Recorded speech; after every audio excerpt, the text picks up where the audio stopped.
Luxury is one of those categories where, based on our recent survey, we are planning on seeing some recovery during the Black Friday season. It was one of the categories that when we surveyed Yeah. across, we saw increase in spend. Black Friday used to be 1 hour in front of Walmart with Exactly. 3,000 people. Exactly. And Tiffany says it's a season now, Paul. Yeah, and here's something that surprised me, Tom. In-store shopping is making a big comeback as fewer only shop online. Tiffany, talk to us about that. If I'd never gone to a store again, I'll be happy. Well, what we're actually seeing is that most shoppers are planning on shopping both in store and online this holiday season. And the reason that they want to go back in store is they want to touch and feel the products, right? They want to be a part of experiential retail. They want personalized help as they shop.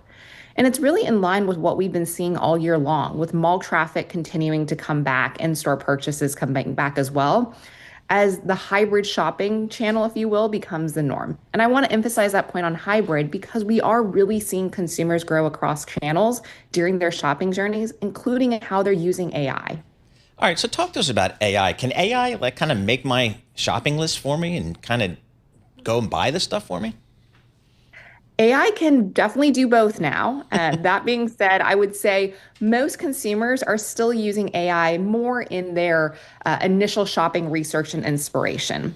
And we actually found that about 50% of Right. consumers plan on using AI in this holiday season. I'm addicted to it. Had to do a search yesterday. You ready? Dark chocolate. Okay. I know nothing about dark chocolate. I grew up with Bosco. Yes. Okay.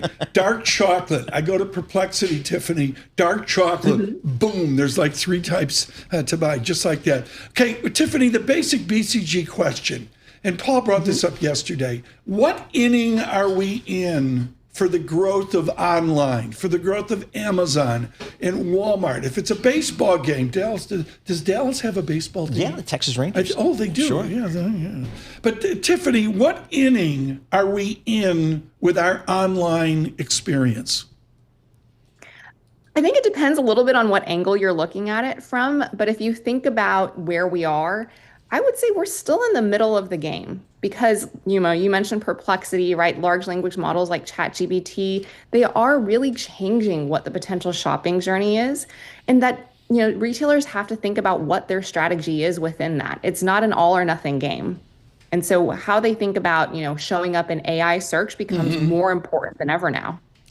How are the retailers dealing with tariffs here and passing along whatever cost increases they might be bearing? Are they taking it in their margin? Are they trying to pass it along to customers? How's that playing out here? Because we don't hear as much about tariffs as we did, maybe at the beginning of the year.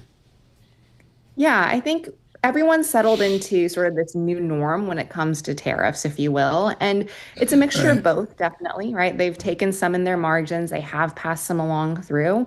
And for this holiday season, they know that consumers, right, still have expectations when it comes to discounting and promotions. Right. And so they're making sure that they can meet those expectations. Tiffany, quickly, or one final question. Okay, so all of us are buying off this Affirm kind of thing where it's set out in payments. I don't know what you call it, like Affirm and, all the others, folks. If I go into a given store, they want all my money now or a charge card. But if I buy online, I can spread out the payments. Where do you see that dynamic in 2 years, in 5 years?